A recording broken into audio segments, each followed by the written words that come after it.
네, 다양한 국제 뉴스를 깊이 있게 전해드리는 시간. 월드앤 이슈 오늘은 조윤주 외신캐스터와 함께하겠습니다. 안녕하세요. 안녕하십니까? 네, 안녕하세요. 네, 지금 계속 전해드리는 대로 다카이치 총리가 굉장히 핫 이슈가 됐습니다. 지금 네. 중의원 선거에서 역대급의 가장 많은 의석을 확보했다고요? 네, 그렇습니다. 태평양 전쟁 끝나고 나서 이 하나의 정당이 이렇게 많은 의석 가져간 것이 이번이 처음입니다. 예. 지금 선거는 다 끝났고요. 일본 자민당이 316석 가져갔습니다. 그런데 이 총선 하기 전에 자민당 의석수가 198석이었거든요. 네. 그러니까 100석 넘게 가져간 거고요. 예. 지금 자민당과 연립정부를 구성하고 있는 일본 유신에는 34석에서 36석, 2석 더 가져갔습니다. 예. 그래서 자민당과 유신이 합치게 되면은 352석을 차지하게 됐습니다. 네. 전체 의석 수가 465석이니까요. 3분의 2 이상 올라가게 된 겁니다.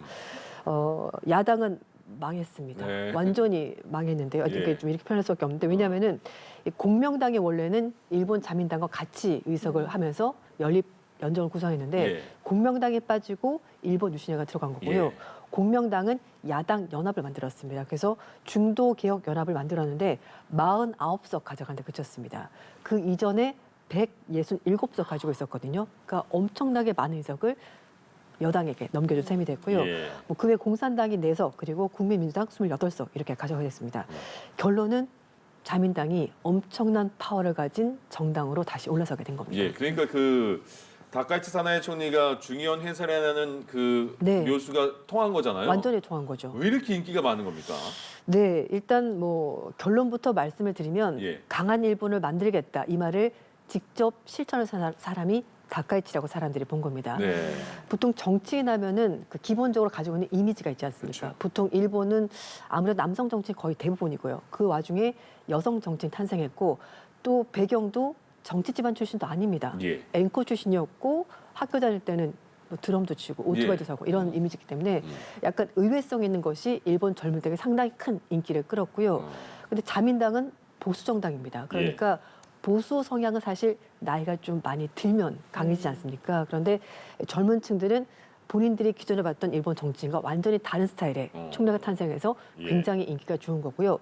두 번째는 중장년층은 물론 여성 총리긴 하지만 본인들이 원하는 그런 보수적인 색채를 가감없이 적극적으로 솔직하게 말했기 때문에 인기가 많습니다. 네. 그러니까 보통은 세대별로 좀 입장차가 있기 때문에 모두로부터 인기를 얻기가 쉽지가 않은데 다카이 총리는 좀 예외적으로 젊은 층도 좋아하고 중장년층도 좋아하는 그런 좀 어떤 독보적인 위치를 갖게 된 총리가 됐습니다. 예.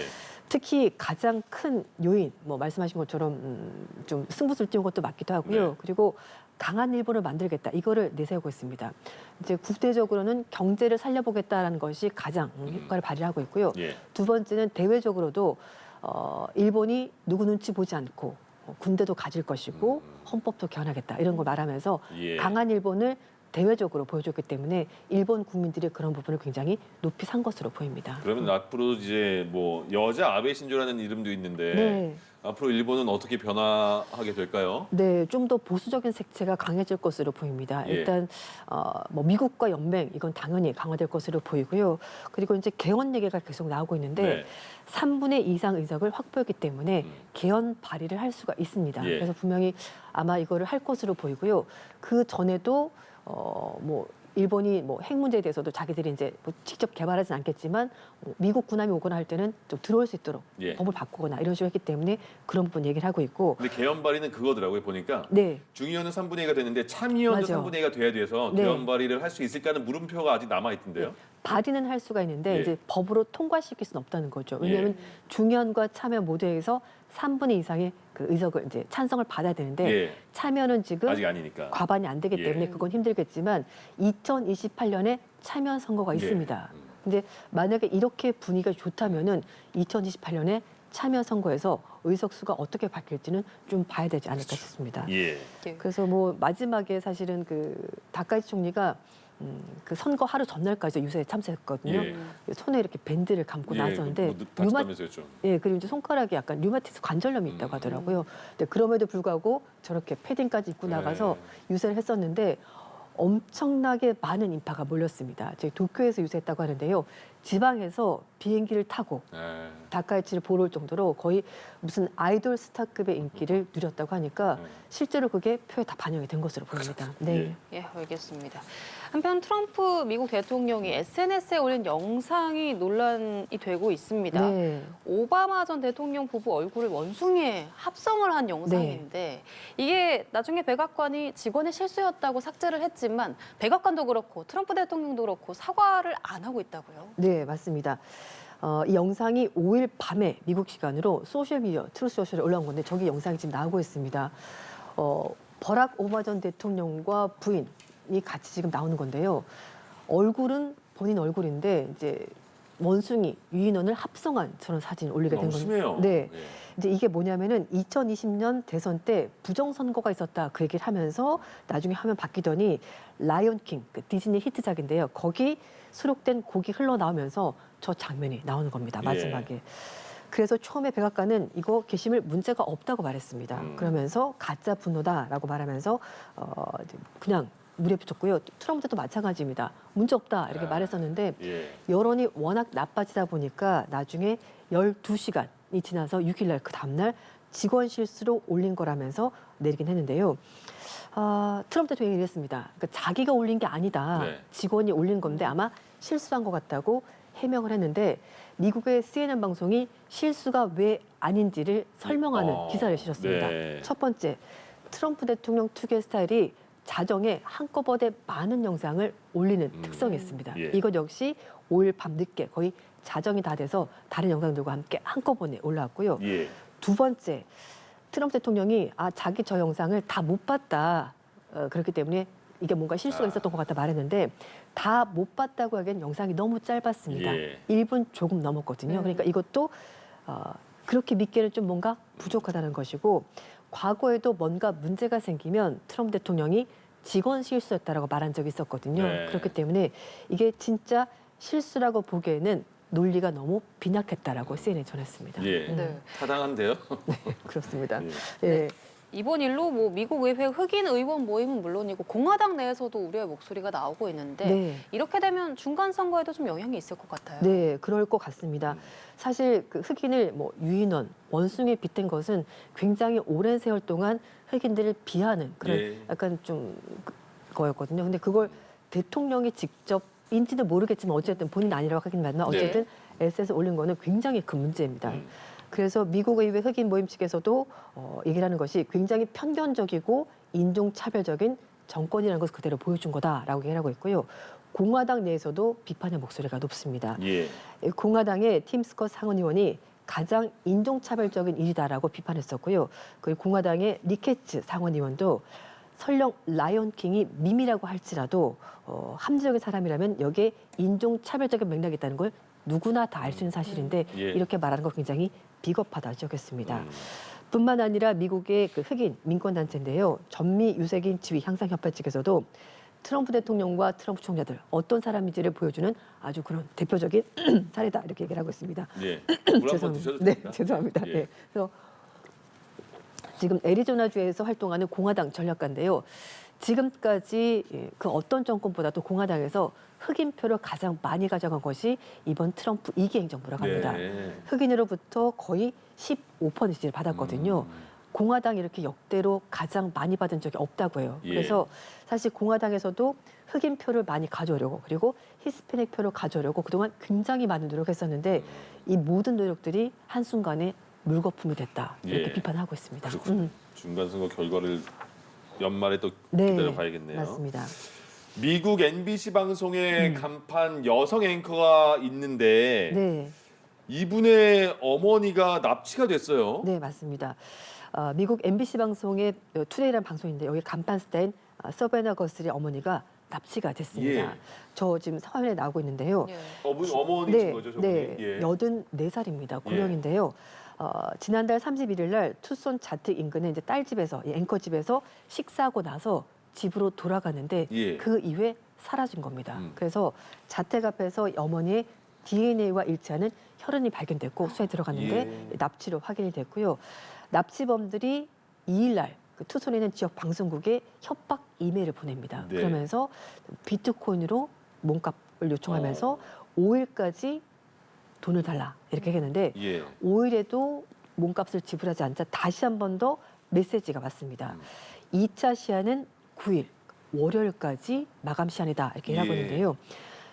지금 이 얘기를 하는 것이 2차 메시지를 보낼 때 어머니가 착용하고 있었던 애플워치에 대한 상세한 정보 그리고 자택 내부의 파손에 대한 구체적인 상황들을 담고 있었거든요. 내가 납치범이 맞다 네, 이런 거죠. 맞습니다. 그걸 확실하게 얘기한 거고 지금 자녀들이 TV를 통해서 어머니의 무사기한을 요구를 하면서 얘기를 예. 하고 있는데요. 아. 이 어머니가 지병이 있으시다고 합니다. 네. 그래서 약을 먹지 않으면 굉장히 위험한 상황이라서 얘기를 하고 있는데 일단 트럼프 대통령도 이 거스리와 직접 통화했었다고 하고요. 예. 어머니가 안전하게 돌아오도록 모든 자원을 배치하겠다라고 밝혔는데 저 중간에 있는 분이 앵커 여성이고 맞습니다. 딸인 거죠. 그렇습니다. 예. 이제 나머지 분들은 형제자매가 되는 것으로 보이는데요. 사실 영화처럼 이런 일이 벌어진 게 너무 안타깝긴 한데 그러니까요. 네, 지금 현재로서는 수사 상황에서 진행이 없습니다. 일주일이 지났는데 네. 아직까지 찾지 못한 거죠. 네, 예, 범인이 예. 누구인지도 파악하지 못했고 일단 정보만 좀 더 많이 모으고 있는 상황입니다. 알겠습니다. 네, 좀 무사히 돌아오셨으면 좋겠습니다. 예. 미국 법무부가 추가 공개한 성범죄자 제프리 앱스타인의 자료가 정말 판도라의 상자가 되고 있습니다. 네, 맞습니다. 지금 유럽에서도 유력 인사들이 계속해서 아, 끊임없이 그러게요. 거론이 되고 있죠. 네, 뭐 왕실 관계자뿐만 아니라 정치인들까지 지금 대거 거론이 되고 있는 상황이 되는데요. 이번엔 프랑스입니다. 네. 프랑스 검찰이 제프리 앱스타인 파일에 등장하는 전 문화부 장관에 대해서 수사에 들어갔습니다. 예. 프랑스 금융검찰청이 자크랑 전 문화부 장관과 그의 딸인 카른에 대해서 탈세, 자금 세탁 혐의로 예비수에 들어갔다고 하는데요. 말씀하신 것처럼 최근에 공개된 문서에 이 사람도 이미 나왔기 때문입니다. 자크랑은 2012년부터 2019년까지 앱스타인이 교도소 사망할 때까지 계속해서 이메일을 주고받았다고 하는데요. 예. 지금 화면에 나온 사람이 바로 자크랑 전 장관입니다. 어. 그런데 자크랑 전 장관의 딸 카를린이 예. 앱스타인 유언장에 등장합니다. 어. 앱스타인이 카를린에게 자기가 만약에 사망하면은 500만 달러 우론으로 73억 원을 상속한다라고 쓰여져 있었는데요. 예. 그래요? 네, 왜 등장했냐면요. 2016년에 앱스타인과 함께 영국령 버진 아일랜드에서 네. 해외 회사를 카를린과 함께 만들었고 예. 그리고 아버지인 자크란 전 장관과 공동 소유를 하고 있었습니다. 그래서 프랑스 검찰에서는 이 사람들 간에 어떤 금전적인 관계가 있었고 거기에 이권이 있지 않았냐라고 보는 겁니다. 그래서 예. 탈세나 뭐 불법적인 금융 이런 것 때문에 수사를 하겠다 바뀌었는데요. 랑 장관 측에서는 일단 관계를 한 건 맞다. 거래가 있었다. 하지만 불법적인 거래는 전혀 없었다. 이렇게 예. 해명을 하고 있습니다.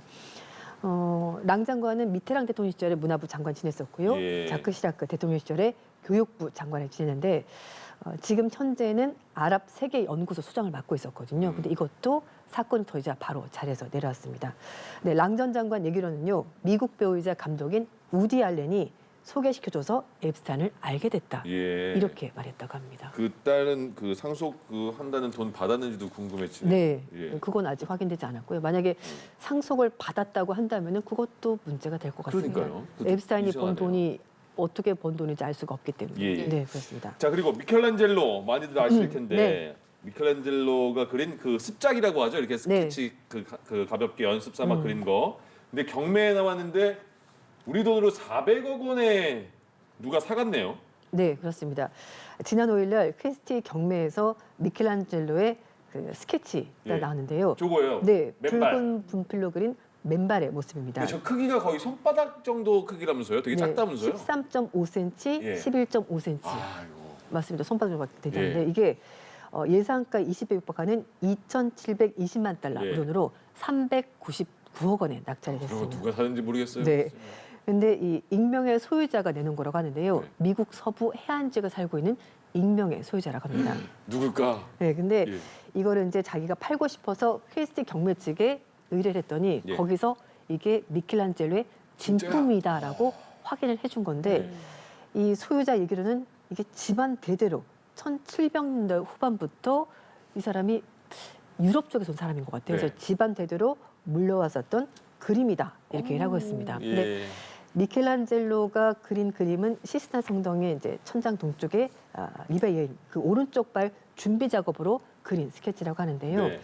이 미켈란젤로 작품은 현재 남아있는 것이 스케치 작품이 600점에 불과합니다.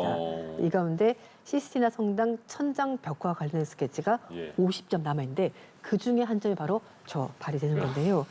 시스티나 천장의 그 천장 보면은 뭐 가보신 분들은 아시겠습니다. 저는 안 가봤습니다만 사진을 봤는데요. 구약 성서의 이야기를 천장에 그려놨습니다. 예. 이게 그 지상에서 20m 높이의 천장이고 미켈란젤로가 이 그림을 4년 동안 그렸습니다. 천장만 바라보면서. 네. 그러니까 한 화가의 정말 집념이 그대로 나타나는 것이고요. 그 그림을 그리기 위해서 밑작업으로 저렇게 스케치 작업을 굉장히 많이 했었다고 합니다. 네. 네. 그리고 지금 밀라노에서는 동계올림픽이 열리고 있는데 네. 올림픽 보러 갔다가 미술관 찾으시는 분들도 좀 많을 것 같아요. 네. 그런데 지금 레오나르도 다빈치의 걸작 최후의 만찬 같은 작품에 대해서 일반인 관람이 좀 제한이 된 상태라고요. 네. 왜요?